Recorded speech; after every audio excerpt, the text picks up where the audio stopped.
தமிழகம் வந்த மோடிக்கு பதிலடி கொடுத்த ஸ்டாலின், அதிர்ச்சியில் மிரண்டு போன பாஜகவினர். வாங்க, அதுக்கு என்ன தகவல் என்று விரிவாக பார்க்கலாம்.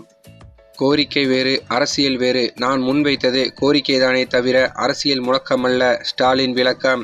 மாநிலத்திற்காக கோரிக்கை வைப்பதும் மாநில உரிமைகளை நிலைநாட்ட கேட்பதும் அரசியல் முழக்கங்களாகாது என முதலமைச்சர் ஸ்டாலின் கூறியிருக்கிறார். திருச்சி விமான நிலையத்தின் 2வது முனைய திறப்பு விழாவில் முதல்வர் ஸ்டாலின் ஆற்றிய முழு உரை வருமாறு. தொட்ட துறை அனைத்திலும் சிகரத்தை தொட்ட மாநிலமான தமிழ்நாடு இந்திய திருநாட்டின் பொருளாதார வளர்ச்சியிலும் முக்கிய பங்காற்றி வருகிறது.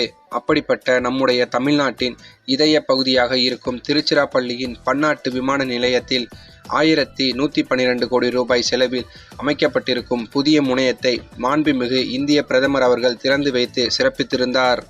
தமிழ்நாடு முதலமைச்சர் என்கின்ற வகையில் தமிழ்நாட்டு மக்கள் சார்பாக அவருக்கு என்னுடைய மனமார்ந்த நன்றியை நான் தெரிவித்துக் கொள்ள விரும்புகிறேன். அதேபோல இந்த துறையின் மாண்புமிகு அமைச்சர் ஜோதிர் ஆதித்யா சிந்தியா அவர்களுக்கும் என்னுடைய மனமார்ந்த நன்றியை தெரிவித்துக் கொள்கிறேன். திருச்சி பன்னாட்டு விமான நிலையம் தமிழ்நாட்டின் 2வது பெரிய பன்னாட்டு விமான நிலையம். இதை மேலும் தமிழ்நாடு அரசு 318 கோடியே 85 லட்சம் ரூபாய் செலவில் 294.57 ஏக்கர் நில எடுப்பு செய்து இந்திய விமான நிலைய ஆணையத்திற்கு வழங்க நடவடிக்கை எடுத்து வருகிறது.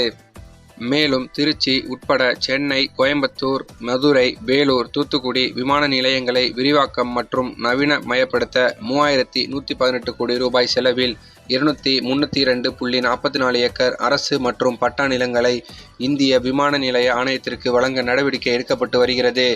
இந்த விரிவாக்க பணிகளை விரைந்து முடித்து மக்கள் பயன்பாட்டுக்கு கொண்டு வர வேண்டும்.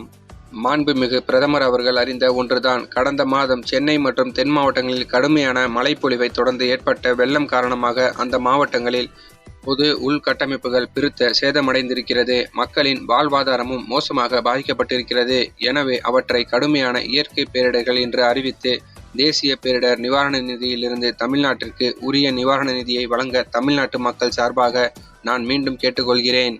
தொடர்ந்து கோரிக்கையாக வைக்கிறோமே என்று எண்ண வேண்டாம். பறந்து விரிந்த இந்திய பெருநாட்டில் கோடிக்கணக்கான மக்களுக்கு நெருக்கமாக இருந்து கல்வி, மருத்துவம், அவசிய தேவைகள், உதவிகள் ஆகியவற்றை செய்து தர வேண்டிய முக்கிய கடமை மாநில அரசுகளுக்குத்தான் இருக்கிறது. மாநிலத்திற்காக கோரிக்கை வைப்பதும் மாநில உரிமைகளை நிலைநாட்டுவதும் அங்கு வாழும் மக்களின் கோரிக்கைகள் தானே தவிர அவை அரசியல் முழக்கங்கள் அல்ல. அந்த வகையில் தமிழ்நாடு அரசின் கோரிக்கைக்கு மாண்புமிகு பிரதமர் அவர்கள் நிச்சயமாக நிறைவேற்றி தருவார் என நான் நம்புகிறேன். இந்த நிலையில்தான் மோடியை மேடையில் வைத்துக் கொண்டே சரமாரியாக பதிலடி கொடுத்திருக்கிறார் ஸ்டாலின். இந்த செயல் அங்குள்ள பாஜகவினரை அதிர்ச்சி அடைய வைத்து வருகிறது. சரி, இந்த செய்தி பற்றிய உங்கள் கருத்துக்களை மறக்காம கமெண்ட்ல சொல்லுங்க. மேலும் இந்த வீடியோ உங்களுக்கு பிடிச்சிருந்தா லைக் பண்ணுங்க, ஷேர் பண்ணுங்க, மறக்காம நம்ம சேனலை சப்ஸ்கிரைப் பண்ணிக்கோங்க.